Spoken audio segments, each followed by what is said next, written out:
And this morning, another thing that was on my spirit was, why is it so hard for man and woman to see what was done to us?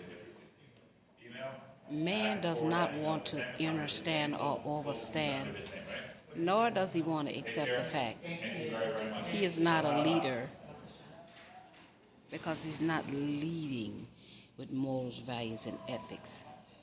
He's leading with his ego, you see? But when he hits that roadblock, this is when he needs, wants a woman. So he has to ask himself, why do he keep going to the woman when he hits the roadblock? You see, I'm trying to get people to understand this energy thing. He goes back to her because that's where he came from, out of that womb. That's where he was nurtured at. That's where he grew at. That's where he connected energetically with the woman's energy inside of the womb. A woman nurtured him in there. You see, men have been programmed by this narrative of that pink European white man, his perception of what a relationship is, his perception of what a man should do and not do, and how he should be with a woman, and what a woman should do and not do, and how she should be with a man. This is a narrative of someone outside of ourselves. If you're going to be in a relationship with someone, no one gets to determine how you're going to be in a relationship with someone, because that relationship has to work for the two people who are relating in the ship. So we keep repeating. Somebody throw a chakra. See? Somebody not speaking up in the relationship. It's the reason why the relationship is not working. You understand?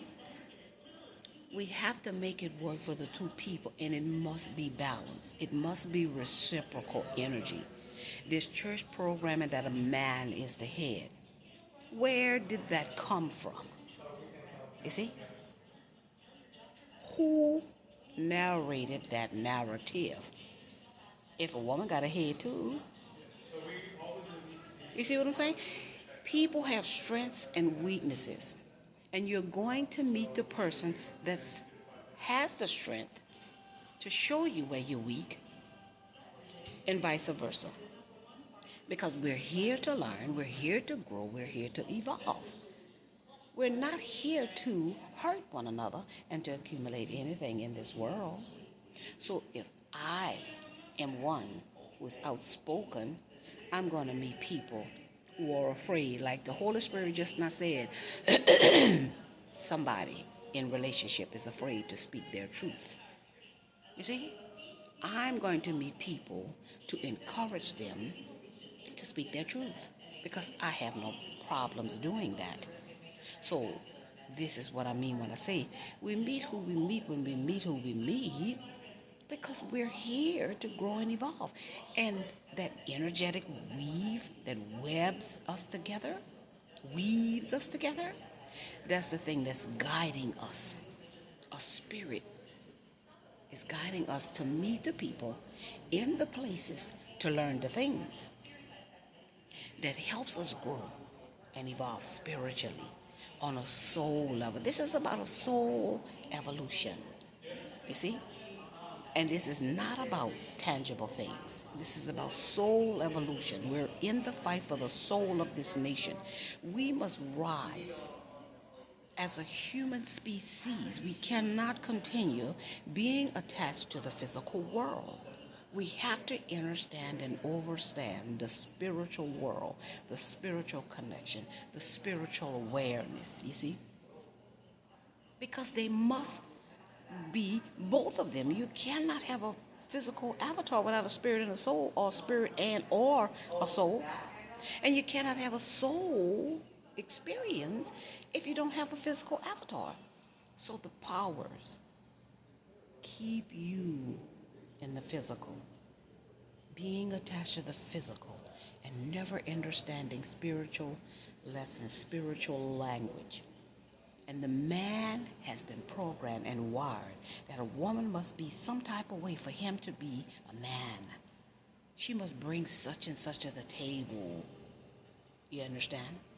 She's bringing the most valuable thing to the table. That's that womb in which he came from.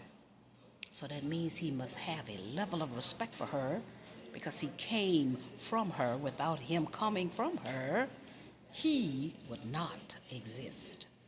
But we have to learn the masculine energy inside of ourselves and the feminine energy inside of ourselves, and we must balance that out.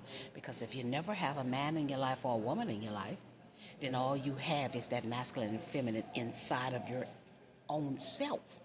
But having someone outside of yourself with the masculine and the feminine balance within themselves keeps you in balance, because when you become unbalanced, then you can look at this person for guidance on where you're unbalanced, because they are imbalanced, and vice versa, because that's what life is about: relating in life, relating with people, relating with places, relating with things. It's not to be attached to it, and that's what we have done and been programmed to be attached to people, places, and things. And if we are attached to something that's not working for our highest good, then we won't let go to find the thing, the person, or the place that will help us expand, elevate, grow, and evolve. So that was on my spirit this morning too, as well, besides the job, that the man has to stop with this white man's narrative. We are all equal, spirits and souls, or spirit and or soul. And we're here to learn, to grow, and evolve. And we're here to learn from each other, to help each other, you see, to teach each other. We're not here to hurt each other. Love is the answer. Who cares what a question is? We must use love with everything and not be attached. That's why whatever's going on with the truck is going on with the truck, because as a matter of fact, my room was 115, but I look at it as 11 and a 5. And 11 is a portal. It's a doorway. Two sticks looking at each other. And 5 is connected to change. 5 is connected to our 5 senses. 5 is connected to universal connection. Is connected to God's grace. There's many things that is connected to, you see, our 5 senses. So this is not anything that would shock me, because the room spoke for the change. If I do have to change truck, see, 11 is a portal. I'm going through a portal. 5 is connected to change. So if I have to change the truck, then I must go with the flow of life, because when we change, we don't know where life is going to take us. See, we got to let life take us where we're destined to be. You see, you're not going to reach your destiny if you want to be in control with your ego. You see, you got to die to your ego and like they always says, let go and let God. Let the God in you guide you. Don't be attached to anything, anywhere, or anyone. Learn from everyone that comes in your life.